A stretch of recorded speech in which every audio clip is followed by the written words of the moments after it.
So policy change is a synthesis of your passion, your opponent's arguments, and your state's finances. We've talked about turning your passion into policy, and we've covered how to negotiate your bill.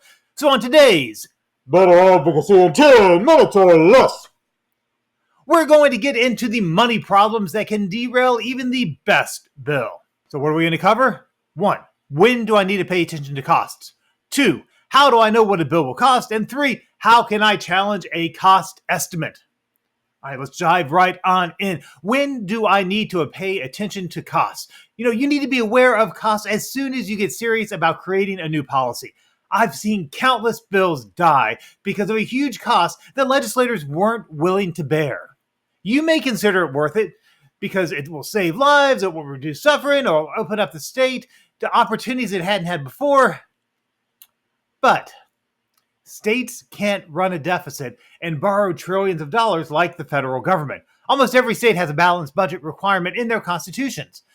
When you're paying attention to costs from day one, it's easier to craft legislation that will be more fiscally palatable to electeds. Here are some tips to keep costs down. First, use language from existing regulations and operating procedures, especially if you know they're not being followed. The agencies can't say your bill is going to cost them more money if you legislate something they're supposed to already be doing. In Virginia, I was working on legislation that dealt with medical care in prisons. Our first year, we were hit with a cost estimate of $30 million because of the Department of Corrections' belief that they would have to hire lots of new psychiatrists and medical doctors. Now, we knew they had good policies in place, but they just weren't following them. So the following year, we mirrored language from the operating procedures, achieved the same policy results, and knocked about $20 million off of that cost estimate. Now, the other thing you want to keep in mind to keep your costs down is to stay focused on your issue. You're passionate and there's a lot you want to tackle. I get it. But in your quest to change the system, it's easy to bite off more than we can fiscally chew. Instead, focus on strategic changes that will have an outsized impact. Omnibus bills are possible, but only with strong political support from legislative leaders. The reality is this isn't usually a position you'll be working from. Though, if it is, great!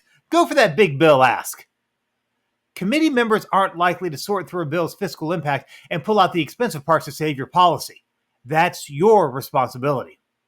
But if you focus on the center of your policy in your bill, you'll have less extraneous items that can bump up that fiscal impact statement. That FIS. Okay, I just use a bit of jargon. A FIS. A fiscal impact statement. See, in Virginia, we know what a bill will cost by looking at the fiscal impact statement, or FIS. Different states have different mechanisms for figuring out a bill's cost, but they all have some similarities. So for ease of use, I'm just going to call them all a FIS because, that's what I'm used to, and I'm the one talking on the video. Yeah. So how does a FIS get created? Some technocrats are given the bill language, and they figure out how much it would cost to implement the proposed bill. While not the case in every state, here in Virginia, the department that would be responsible for implementing the bill basically tells the Legislative Services Group creating the FIS how much everything will cost. While the department can't technically make up numbers, these departments know that the cost they assign to a bill can determine if it passes or gets killed. I've seen complex legislation being pushed by the administration that's given a $0 FIS. How? Because the agency says they can do it all with existing staff. Why? Because they want the bill to pass. On the other hand, I've seen a relatively simple legislation that the administration wanted blocked come back with a FIS of millions of dollars. Now, some states allow a FIS to take into account future savings, while others do not. In Virginia, if your bill would create a new system that would eliminate the need for 2 full-time employees, that's great on the budget in the long term, but the FIS will only show the cost of creating and maintaining the system, not the savings created by eliminating full-time jobs. But if you're lucky, maybe in your state it does. Check your state's rules to find out what your specific situation is when it comes to determining the cost of a bill. Now that you have your FIS, can you challenge a FIS if you don't like it? Yes, but your effectiveness will depend on, once again, your state's rules and traditions.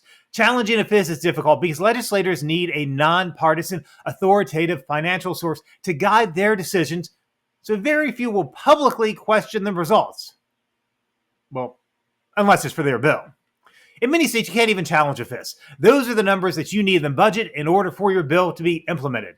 That means you need a budget amendment, but that's a discussion for another week. Now, in some states, you can. If you're in one of those states, you want to have done all your research into what other states with similar processes and see what costs they incurred. Sometimes it's as simple as a quick web search and budget documentation or a FIS from another state. Other times, you might have to dig and do some apples to oranges comparisons. If your policy has a national coalition or organization pushing for change, then they'll likely have access to data that you can share that will show how the FIS your state created is skewed. Now, your mileage may vary with these tactics.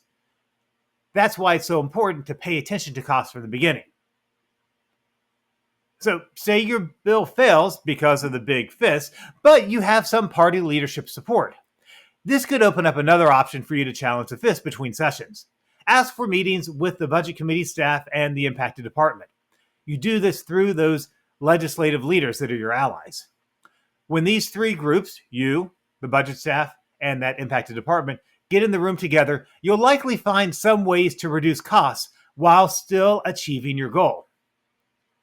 Now, you may be thinking, I see plenty of multi-million-dollar legislation get passed every year. Why do I need to worry about all this?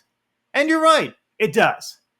But that's usually legislation that has your governor's support, and if you're building a movement from the ground up to turn your passion into policy, you might not have that. So, until you do, keep coming back for more. Better advocacy until monetary less.